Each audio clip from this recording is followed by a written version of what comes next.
کیونکہ اس کے بال کھلے ہوئے تھے اور اس نے سر جھکا رکھا تھا، جس کی وجہ سے اس کے بالوں نے اس کا چہرہ چھپا رکھا تھا۔ میرے دل میں خوف پرورش پا رہا تھا۔ مجھے لگ رہا تھا کہ یہ لڑکی کے روپ میں کوئی ڈائن یا چڑیل ہے۔ بھلا اکیلی لڑکی کا رات کے اس پہر میں یہاں کیا کام؟ میری سوچوں میں خوف بھر رہا تھا۔ میں خود پر حیران ہو رہا تھا کہ آج مجھے کیوں خوف محسوس ہو رہا ہے، ورنہ اس سے پہلے بھی میں رات کو اکیلا دور دور تک نکل جاتا تھا۔ جنگلوں میں بھی میں نے رات کو سفر کیے، کئی قسم کے خوفناک جانوروں سے میرا سامنا ہوا، لیکن میں بالکل بھی نہ ڈرا تھا۔ اندھیری راتوں کو میں قبرستان بھی گیا اور ایسی ویران جگہوں پر بھی گیا جہاں پر سنسانیت ہی سنسانیت تھی، لیکن میں نے کبھی بھی خوف نہیں کھایا۔ لیکن آج پتہ نہیں کیوں خوف سے میرا چہرہ زرد ہو رہا تھا۔ اگر یہ لڑکی چڑیل یا ڈائن ہے تو مجھ پر حملہ کیوں نہیں کر رہی؟ کیا پتہ اس نے مجھے ابھی تک دیکھا ہی نہ ہو، یا پھر یہ مجھے اپنے حسن کے جال میں پھنسا کر کہیں لے جائے گی اور میرا خون کر دے گی۔ میرے دماغ میں طرح طرح کی سوچیں ابھرنے لگیں۔ اس سے پہلے کہ کچھ اور سوچتا، لڑکی نے نہر میں چھلانگ لگا دی۔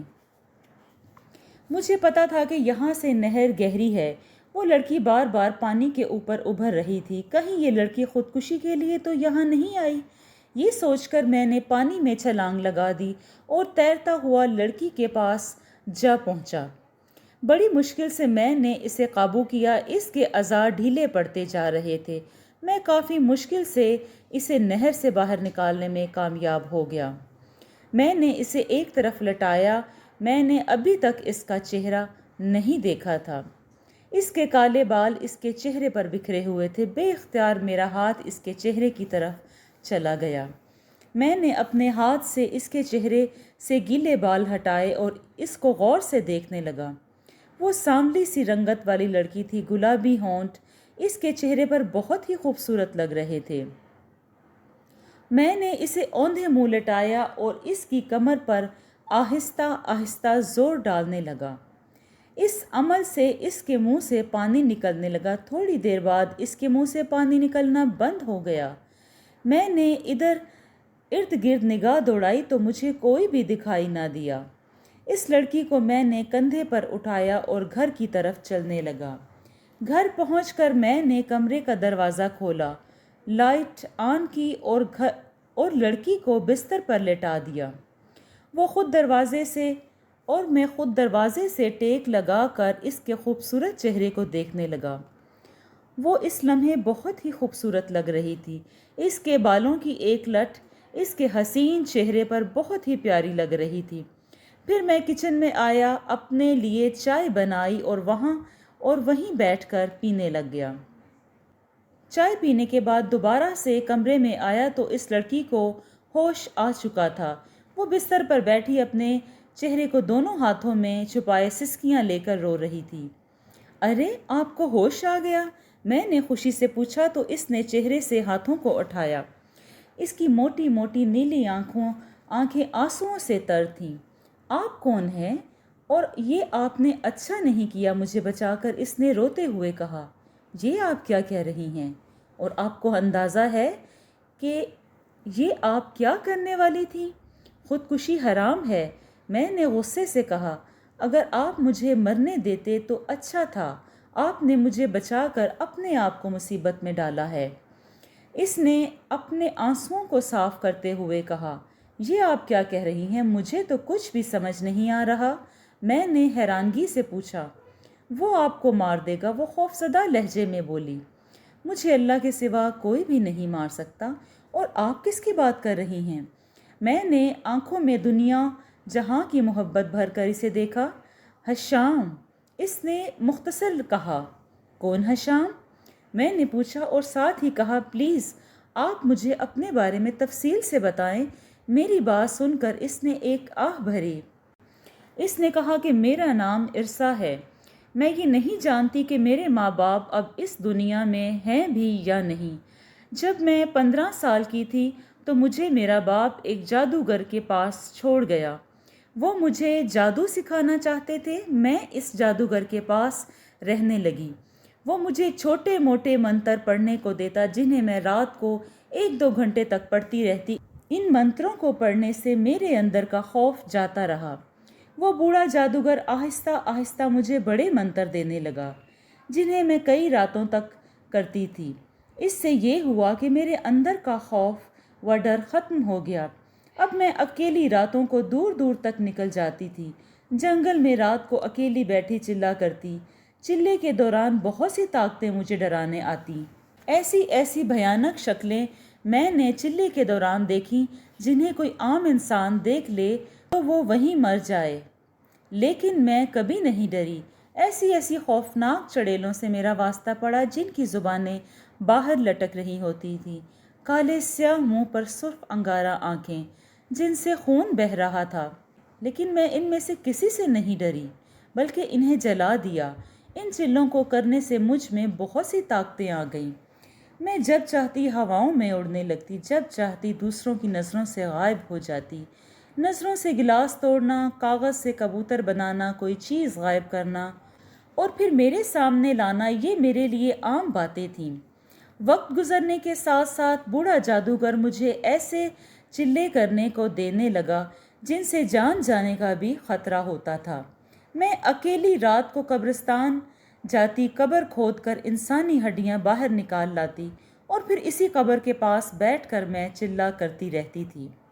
چلا کرنے میں مجھے بہت مزہ آتا تھا۔ بہت سے جنوں اور چڑیلوں کو میں نے اپنے قبضے میں کر رکھا تھا۔ مجھے کسی بھی چیز کی ضرورت ہوتی تو جنوں کو حاضر کر کے منگوا لیتی۔ میں اپنی زندگی بہت خوشی سے گزار رہی تھی۔ مجھے کسی بھی چیز کی کمی نہ تھی۔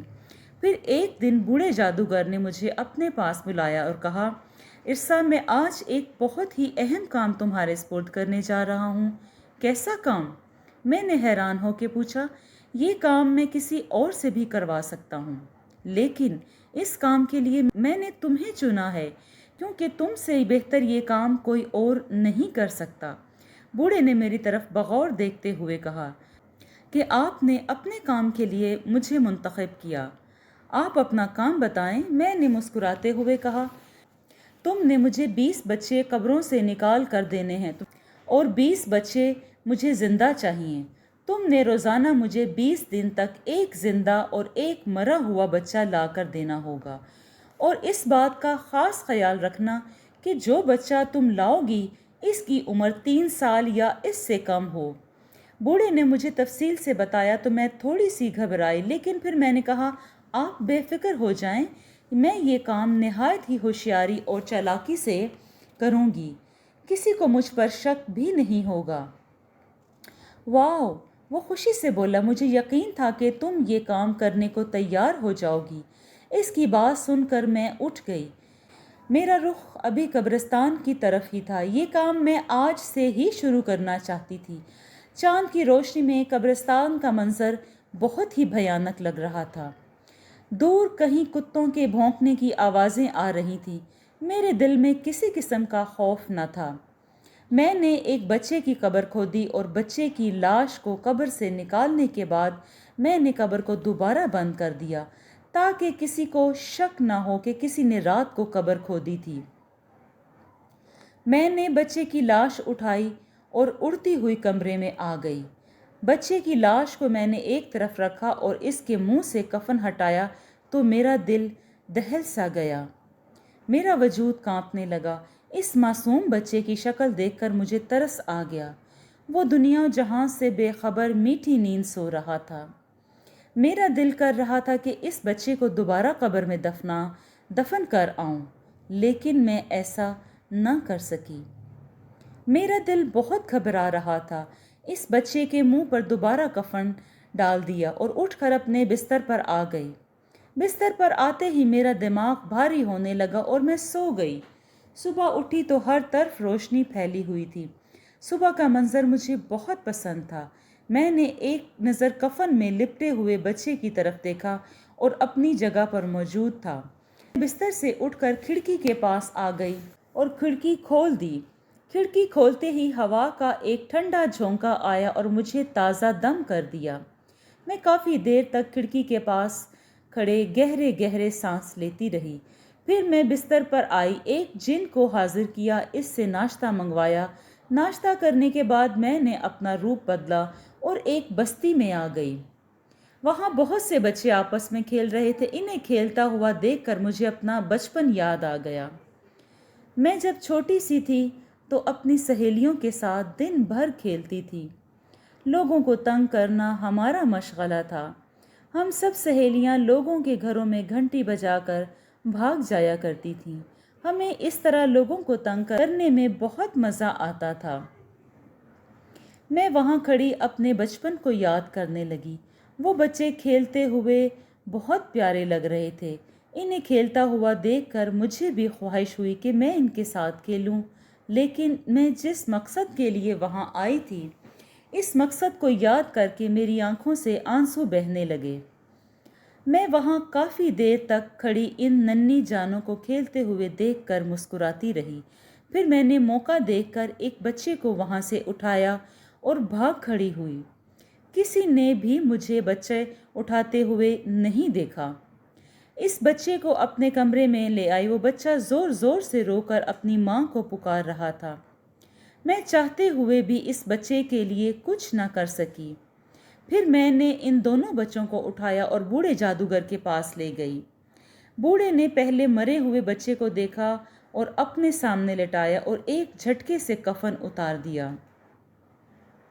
میں ڈر کر 2 قدم پیچھے ہٹ گئی۔ ارے، یہ آج کل تمہیں کیا ہو گیا ہے؟ تم ذرا سی بات پر خوف زدہ ہو جاتی ہو۔ آخر بات کیا ہے؟ بوڑھے نے مجھے ڈرتے ہوئے دیکھ کر حیرانگی سے کہا۔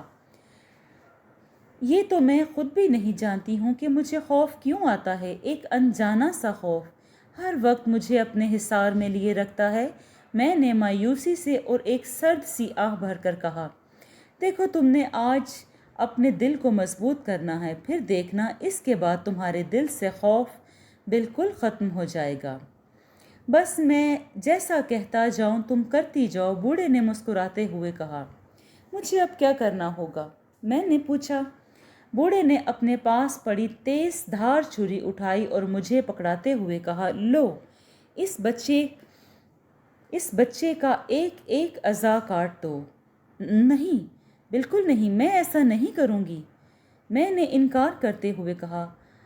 ارسا، چھری پکڑو اور کاٹ دو بچے کو، بوڑھے نے غصے سے کہا اور اس کا چہرہ غصے سے سرخ ہو رہا تھا۔ مجھے بوڑھے سے خوف آنے لگا تھا۔ مجھے پتا تھا کہ غصے میں آ کر وہ مجھے قتل بھی کر سکتا ہے۔ میں نے ڈرتے ڈرتے چھری پکڑی اور بے رحمی سے مرے ہوئے بچے کے اعضاء کاٹنے لگی۔ آنسو میری آنکھوں سے بارش کی طرح برس رہے تھے۔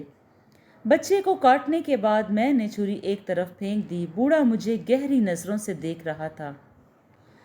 بس اپنا دل مضبوط کرو اور اس بچے کے اعضاء اٹھا کر کھاؤ، بوڑھے نے کہا اور بچے کا ایک کٹا ہوا بازو اٹھایا اور کھانے لگا۔ میں نے اپنی آنکھیں بند کیں۔ بچے کا دوسرا کٹا ہوا بازو اٹھا کر کھانے لگی۔ جیسے جیسے میں گوشت کھا رہی تھی مجھے سکون مل رہا تھا۔ وہ گوشت بہت ہی مزیدار تھا۔ میں نے جلدی سے بازو ختم کیا اور ٹانگ اٹھا کر کھانے لگی۔ وہ بوڑھا مجھے اس طرح کھاتے ہوئے دیکھ کر مسکرا رہا تھا۔ وہ بھی مزے سے گوشت کھا رہا تھا۔ تھوڑی دیر بعد ہم نے اس بچے کا کام تمام کر دیا۔ اچھا ارسا، اب دوسرے بچے کو ادھر لاؤ، بوڑھے نے اپنا منہ صاف کرتے ہوئے کہا۔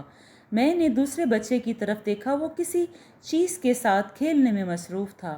میں نے اس بچے کو اٹھایا اور اپنے سامنے لٹایا تو وہ رونے لگا۔ میرے اندر کا وحشی جاگ چکا تھا۔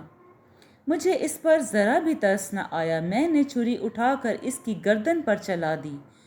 خون کا ایک فوارہ اس کی گردن سے ابل پڑا۔ بوڑھے نے اپنی گردن جھکائی اور اس کا خون پینے لگا۔ میرا بھی دل چاہ رہا تھا کہ میں بھی اس کا خون پیوں۔ بوڑھے نے اپنی گردن اٹھائی۔ اس کا منہ خون سے تر تھا۔ بچے کا خون اب بھی بہہ رہا تھا۔ میں نے بھی اس کی گردن سے منہ لگایا اور خون پینے لگی۔ اس بچے کا خون بہت لذیذ تھا۔ میں نے اس کا سارا خون چوس لیا۔ پھر میں نے اور بوڑھے نے مل کر اس کا گوشت کھایا اور دن بہت تیزی سے گزر رہے تھے۔ میں روزانہ رات کو جاتی اور قبر سے ایک بچہ نکال کر لاتی، صبح روپ بدل کر کسی بستی میں جاتی اور وہاں سے کسی اور بچے کو اٹھا کر لے آتی۔ پھر میں اور بوڑھا مل کر اس کا گوشت کھاتے اور خون پیتے۔ آئندہ انسانی خون پینے اور گوشت کھانے میں مجھے بہت مزہ آتا تھا۔ مجھے انسانوں سے نفرت ہو گئی تھی۔ بچوں پر اب بھی مجھے ذرا ترس نہ آتا تھا۔ جب میں بچوں کو ذبح کر رہی ہوتی تو ان کی درد بھری چیخیں مجھے بہت سکون دیتی تھیں۔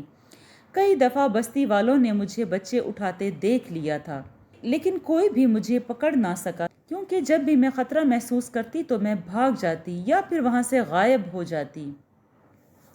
ہر دفعہ مختلف روپ میں بستی جاتی، کبھی بوڑھے، کبھی نوجوان اور کبھی کسی حسین لڑکی کے روپ میں جاتی تھی۔ میں اپنے اصلی روپ میں وہاں کبھی نہیں گئی تھی۔ 20 دن تک میں یہ کھیل کھیلتی رہی۔ جس حویلی میں ہم رہتے تھے وہاں کوئی بھی نہیں آتا جاتا تھا۔ ایک دفعہ ایک آدمی نے مجھے بچے اٹھاتے ہوئے دیکھ لیا تھا، لیکن میں اسے نہ دیکھ سکی تھی۔ وہ میرا پیچھا کرتے ہوئے حویلی تک آ گیا تھا، پھر وہ واپس گاؤں چلا گیا اور بہت سے لوگوں کو اکٹھا کر کے لے آیا۔ لوگ حویلی سے باہر کھڑے شور مچا رہے تھے۔ ہم اس وقت بچوں کو کھانے میں مصروف تھے۔ جب ہم نے شور سنا تو کھڑکی سے جھانک کر دیکھا تو ڈر گئے۔